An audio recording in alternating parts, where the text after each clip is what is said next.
Hello hordoftoota nagaan koo bakka jirtanitti sinaa qaqqabu akkam jirtu. Har'a kan nuti argamnu dhaabbata leenjii konkolaachistoota siifanidha. Bakki dhaabbatichaa magaalaa Shaggar bakka Buraayyuu Maaramii jedhamu gamoo urgaa irratti kan nuti argamnu. Achirratti dhuftanii barnoota manjaa fiqaadii bareedaa fi ga'aa kan ta'e akka fudhattan isinan affeera. Kana jecha har'a waliin ilaaluu kan ani barbaade kutaalee motora qorrisiisan keessaa kutaa baay'ee barbaachistuu fi akka salphaatti kan ilaalamtu tokko wal wajjiniin irra deebi'ee kanan isin argisiisu ta'a. Kutaaleen motora qorrisiisan egaa viidiyoo koo kanaan dura hojjedhee liinkii isaa isiniifan dhoobaa as jalaa argachuu dandeessu. Dabalataan egaa har'a teermoostaateriin maalidha? Faayidaan teermoostaatarii maalidha jennee gad fageenyaan kan nuti barannudha jechuudha. Viidiyoo kana isiniif dhiyeessuu wanti ani jaalladhee fi biyya keenya keessatti akkuma baratame konkolaachistoonni keenya teermoostaatarii motora keessaa baasanii lafa kaa'uudhaan yeroo baay'ee konkolaataa isaanii yeroo isaanitti oofan argina. Sun immoo dhiibbaa maalii qaba kan jedhu wal wajjiniin piraaktikaalii kan ilaalludha jechuudha har'a.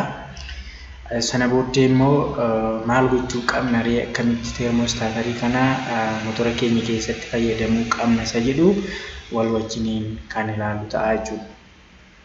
Egaa teermoostaatariin valvii yookiin cuftuu dhangala'aan hanga motorri ho'a barbaachisaa irra ga'utti cufamee banamuun kan ho'ina yookiin tempereechara motora keenyaa kan to'attudha jechuudha. Kana jechuun motorri keenya nadaajiif qilleensaan kan inni hojjetu beekamaadha. Yeroo nadaajii fi qilleensi ho'anii ho'a tempereechara olaanaa yookiin ho'a gurguddaa irra ga'anitti tempereecharri hammi ta'e wayii gara alaatti baay'ee hin qorru yoo ta'e motora keenyaaf gaariin ta'u jechuudha. Kanaaf qaamolee qorrisiisan kutaalee kuulingi siistemii yookiin immoo kanneen qorrisiisan fayyadamna jechuudha. Isaan akkuma dura isiniin jedhe liinkii armaan gaditti argitan kana tuqxanii irraa barachuu dandeessu jechuudha. Har'a garuu faayidaan teermoostaatarii kuni maal akka taate wal wajjin ilaalla jechuudha. Asirraa akkuma argitanii teermoostaatarii kan jedhamtu ishii kanadha jechuudha. Isheen kun qaama motora keessatti akka kutaalee qorrisiisan keessaa ishee tokko taate teermoostaatar jedhamti yookiin immoo kan tempereechara yookiin ho'a to'attudha jechuudha. Tempereechara yookiin ho'a to'atti jechuudha. Kun egaa motorri ganama yeroo motorri keenya qorru motorri keenya akka inni ho'a argatu cufamtee teesseetu motorri keenya akka ho'u gooti jechuudha. Yeroo nuti miniimoodhaan hojjechiisnutti motorri keenya ho'ee akka inni ho'a gahaa argatee motorri keenya walirra qaamoleen achi keessa jiran walirra akka socho'an kan gootu ishee kanadha jechuudha. Faayidaa gurguddaa lama qabdi. Inni lammaffaan cufamtee teessee motorri keenya yeroo ho'ee bishaan achi keessa naanna'u sun gara hurkaatti jijjiirame tempereechara olaanaa irra ga'utti banamuudhaan bishaan hurkaa sun gara raadiyeetaraatti akka darbu gooti jechuudha. Gara raadiyeetara keenyaatti akka darbu taasifti jechuudha. Egaan siistamni ishiin ittiin hojjettu, siistamni teermoostaatariin kun ittiin hojjettu bishaan hurkee yookiin immoo bishaan motora keessaa dhufee ho'a olaanaa irra gaafa ga'e hin hurkaa. Yeroo hurku sanatti dhufeetu maal godhaa? Dhaqna ishee bakka kana jirtu kana hin dhiibaa jechuudha. Dhiibee maal godhaa? Akkasitti yeroo inni asii achii dhiibee maaltu argama? Qaawwaa dhangala'aan sun ittiin darbutu argama jechuudha. Dhangala'aan sun bifa hurkaatiin gara maaliitti darbaa? Gara tempereecharaatti darbaa jechuudha. Bishaan keenya dhangala'aa yeroo ta'utti cufamteetu teessi. Yeroo bishaan keenya immoo pireejarii olaanaa yookiin humna olaanaa irra ga'utti immoo haala kanaan banamuudhaan maal gooti? Bishaan keenya hurkaan jiru sun gara raadiyeetaraatti akka inni achi darbu taasisti jechuudha. Kanaaf gaheen ishii taphattu gahee guddaadha.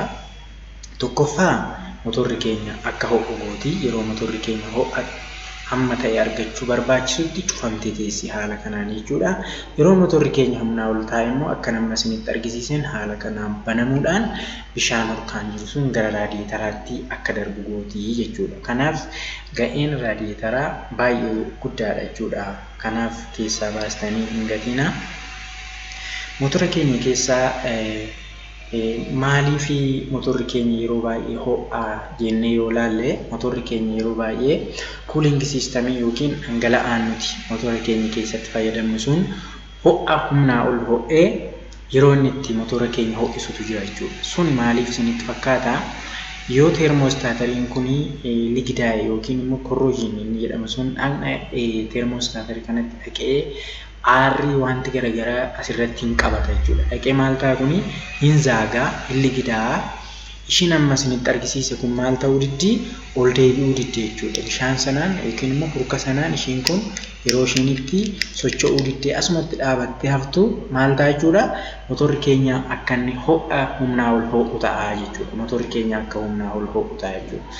Kanaaf maal gochuutu nurra jira? Maal gochuutu nurra jira yoo jenne furmaan isaa jira jechuudha. Furmaan isaa jira. Yeroo bishaan keessan raadiyeetariitti naqxanitti bishaan yeroo raadiyeetariitti naqxanitti dhangala'aan yookiin keemikaalli kuulaantii jedhamu jira jechuudha. Kuulaantiin sun maal godhaa?